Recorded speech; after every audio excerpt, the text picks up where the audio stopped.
Warning: our YouTube channel and its videos may contain scenes, language, and content that may not be appropriate for all audiences. These videos include surveillance footage, undercover pursuit of suspects, actual police and rescue operations, and fearless confrontations. If you do not approve of the content, please do not watch our videos.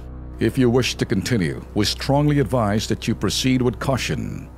Viewers' discretion is advised.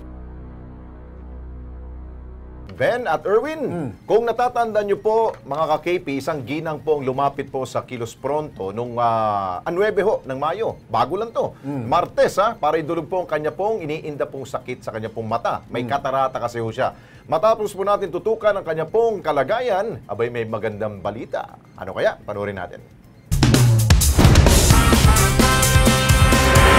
Nito lamang Martes, lumapit sa Kilos Pronto si Nanay Linda Penos upang humingi ng tulong. Ang hiling niya, may pagamot na ang sumasakit niyang mata. Medyo malabo na ba kung paningin ninyo ngayon po? Minsan po. Minsan maliwanag. Minsan. Okay. Matapos makausap si Nanay Linda ukol sa problema ng kanyang mga mata, Kilos Pronto kaming nakipag-ugnayan sa Philippine Charity Sweepstakes Office o PCSO upang paano matutulungan si Nanay Linda. Meron ho tayong case rate for cataract operation. Okay. Kung saan po, kung ang kanyang institution, kung saan po siya magpapagamot ay isang pampublikong ospital o government hospital po, Opo. mas malaki po ang porsyento ng assistance ang ating maibibigay ikumpara po sa isang pribadong ospital. Miyerkules at 10 ng Mayo, Kilos Pronto naming sinamahan si Nanay Linda sa PCSO upang idulog ang kanilang hinihinging tulong. Habang nag-aantay ang KP team, kita sa mga mata ni Nanay Linda ang tuwa at pag-asa na magiging malinaw na rin ang kanyang paningin. Maraming salamat po sa Kilos Pronto. Maraming salamat. Sana po marami pa kayong ibang natutulungan.